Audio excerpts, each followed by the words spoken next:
দয়ান্বিত হয়ে দেবে সত্য নারায়ণ ফকিরের ছদ্মবেশে দিল দর্শন। নারায়ণ বলে দিজে শুনো মহাশয়, কিবা হেতু কান্দিতেছ বসিয়া হেথায়। দ্বিজ বলে কি হইবে বলিলে তোমায়, ফকিরও বলেন দ্বিজ কিবা ক্ষতি তাই। দ্বিজ বলে নিত্য আমি ভিক্ষা মেগে খাই, আজি না পাইনু ভিক্ষা দুঃখ ভাবি তাই। ফকির বলেন দ্বিজ যাহ নিজ ঘরে, আমাকে পূজহ যত্নে দুঃখ যাবে দূরে। দ্বিজ বলে পুজি আমি শিলা নারায়ণ, তাহা ভিন্ন না করিব মেলোচ্ছ আচরণ। শুনিয়া ফকির বলে শুনো দ্বিজ বর, পুরাণে কোরআনে কিছু নাহি মতান্তর। রাম রহিম কিছু নাহি ভেদা ভেদ, ত্রিভুবনে এই দুই জানিবে অভেদ। এত বলি জগন্নাথ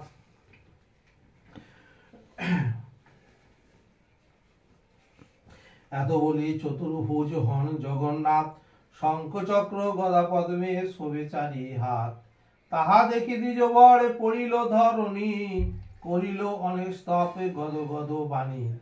দেখিতে দেখিতে পুনঃ ফকির হইল, ব্রাহ্মণ দেখিয়া তাহা আশ্চর্য মানিল। দ্বিজ বলে ওহে প্রভু পূজিব তোমায়, পূজার পদ্ধতি বলো ধরি তব পায়। ফকির বলেন শুনো ওহে দ্বিজ বর, যে রূপে করিবে পূজা কই সবিস্তার। গোধূম ধান্না দিয়ার সোয়াশের গুড়া, সোয়াগন্ডা পান বুবাকে সোয়ারম্ভা ছড়া। সোয়াশের চিনি কিংবা ইক্ষ গুঁড়ো দিবে, ক্ষীর কিংবা দুগ্ধ দিয়া ভক্তিতে পূজিবে। যতনেতে করি সব পূজা আয়োজন, মিলিয়া বসিবে যত মম ভক্তগণ।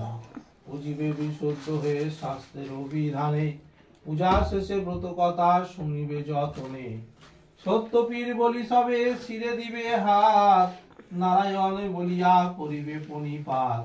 প্রসাদ লইবে পরে এই তো বিধান, এত বলি নারায়ণ হন অন্তর ধ্যান।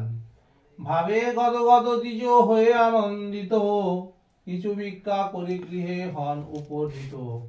ব্রাহ্মণী শুনিয়া হইল অতি আনন্দিত, পূজা হেতু আয়োজন করে বিধি মতো। নারায়ণে পূজে দ্বিজ শাস্ত্রের বিধানে, সত্যের কৃপায় দ্বিজ বাড়ে ধনে জনে। কাটুরিয়া গণ দেখি আশ্চর্য হইল, ভক্তি সহকারে দ্বিজে জিজ্ঞাসা করিল। পূজার বিধান দ্বিজ বলিল সমস্ত, কাটুরিয়া পূজিবারে হইল বড় ব্যস্ত।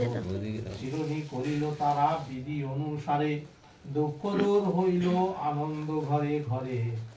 সদানন্দ নামে একে বণিক নন্দন, কাটুরের সম্পদ দেখি হইল হৃষ্ট মন। জিজ্ঞাসা করিয়া সব বৃত্তান্ত জানিল, শুনিয়া সাধুর মনে ভক্তি উপজিল। সাধু বলে গৃহ মোর পূর্ণ ধনে জনে, কন্যা নাই দুঃখ তাই হয় সদা মনে। যদ্যপি আমার এক জনমে তনয়া, বিষ্ণুকে পূজিব আমি শিরনি অগ্রে দিয়া। অঙ্গীকার করি সাধু গৃহে গেল চলে, পরমা সুন্দরী কন্যা জন্মে যথা কালে। শিরনির মানত কথা সে সাধু ভুলিল, সুপাত্র আনিয়া এক কন্যা বিবাহ দিল। অত্তবর সাজাইয়া সপ্ত মধুকর, জামাতা সহিত সাধু চলিল সত্তর। দক্ষিণ পাটনে রাজা নামে কলানিধি, সেই দেশে সদাগরে আনাইল বিধি। রাজারে ভেটিয়া রহে তরণী চাপিয়া, বিপদে ঘটিল তার শিরনি নাহি দিয়া। রাজার ভান্ডারে ধন অর্থ যাহা ছিল, নিশি মধ্যে এসে সাধু তরি পূর্ণ হইল। দেখি ক্রোধে রাজা তার সর্বস্ব লুটিল, শ্বশুর জামাতারে কারাগারে দিল। রাজা দেশে কোটালে মশানে লয়ে যায়, পাত্র অনুরোধে তারা দোহে প্রাণ পায়। কারাগারে বন্দী থাকে শ্বশুর জামাই, কি বলিব উভয়ের দুঃখের সীমা নাই। হেতায় সাধুর পত্নী আর তার সুতা, পতির বিলম্ব দেখি মহাশোক জুতা। ধন ঐশ্বর্য সব গেল পড়িল কষ্টেতে, দাসিত্ব করিয়া খায় পরের গৃহেতে। একদিন সাধু কন্যা বেড়াইতে গেল, শিরনি দেখি দ্বিজ গৃহে আনন্দিত হইল। বিশেষ জানিয়া কন্যা মানত করিল, পিতার প্রতি আসে কামনা করিল। মানতে করিয়া গেল সাধুর তনয়া, সত্যনারায়ণের কাহে উপজিল দয়া। শ্বশুর জামাতা যথা বন্দি কারাগারে, নারায়ণ স্বপ্নে বলে যেই নিপতিরে। শুনো শুনো হয়ে রাজা আমারও বচন, কলিযুগে পূজ্য আমি সত্যনারায়ণ। সদাগর দুইজন শ্বশুর জামাই, বিনা দোষে বন্দি আছে তোমারে জানাই। প্রভাত হইলে পরে দুই সদাগরে, 10 গুণ ধন দিয়া তুষিবে আদরে। বলিতে বলিতে হইল মোহন মূরতি, স্বপ্ন দেখি চমকিয়া উঠিল ভূপতি। প্রাতঃকালে উঠে রাজা সবার গোচরে, সসম্মানে মুক্তি করি আনে সদাগরে। বস্ত্র অলঙ্কার আর বহু ধন দিল, সাধুরে তুষিয়া রাজা বিদায় করিল। বহু ধন ঐশ্বর্য পেয়ে তরি মধ্যে ভরি, দেশে ফিরে যেতে সাধু করে তাড়াতাড়ি। সকলেই আনন্দিত করে কোলাহল, জানিল না সত্যদেবে করিল মঙ্গল। সাধুর বুঝিতে মন সত্যনারায়ণ, ফকিরের বেশেতে কন মধুর বচন। ঘাটে বসে ভিক্ষা মাগি ওয়ে সদাগর, ফকিরের কিছু দিয়া যাহ নিজ ঘর। হইবে অপার ধন আমি গৃহে পেলে, হইবে ঐশ্বর্য তব থাকিবে কৌশলে। সাধু বলে তব বাক্যে কিবা মোর হবে, তাহলে তুমি কেন মাঠে পড়ে রবে। তুষার অঙ্গার শুধু আছে মোর নাই, করার ভিখারি তুমি দেখি সর্বদাই। শুনে কিছু না কহিল সত্যনারায়ণ, ঘাটে বসে রহিলেন মুদিয়া নয়ন। কিছু দূর গিয়া দেখে শ্বশুর জামাই, তুষার অঙ্গার ভিন্ন আর কিছু নাই। সাপ্রিতরীর দ্রব্য সকলই অমনি, কামদে দুই সদাগর শিরে করে হানি। তারপর জামাতা কহিল সদাগরে, এরূপ হইলে ভিক্ষা না দিয়া ফকিরে।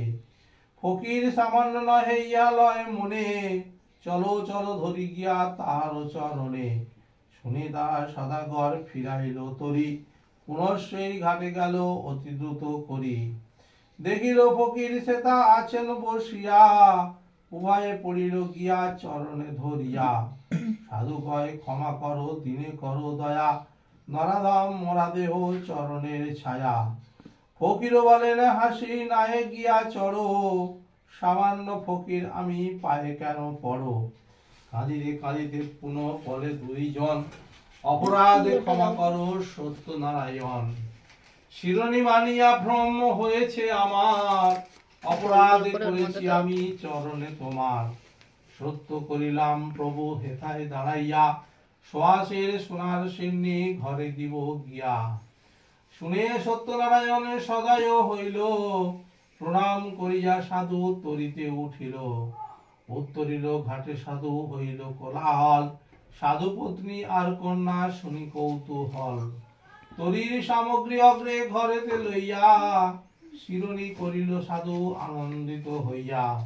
প্রসাদ লইল পরে একটু ঘি ঢেলে দাও তো সেই বড় বোতলে। জোড়ো করি পানি, প্রসাদ মাটিতে ফেলে সাধুর নন্দিনী। ইহা দেখি সত্যদেব কুপিত হইল, জামাতারের সঙ্গে তরি জলেতে ডুবিল। না দেখি জামাতা সাধু করে হাহাকার, হায় হায় আচম্বিত কি হলো আমার। সাধু কন্যা শুনে যায় ডুবিয়া মরিতে, জননী না পারে তারে ধরিয়া রাখিতে। হেন কালে দৈববাণী হয় আচম্বিত, শিরোনি ফেলিয়া কন্যা কইল বিপরীত। শুনে সাধু কন্যা উদাহরণী উঠিয়া, যেথায় ফেলেছিল শিরোনি খাইল চাটিয়া।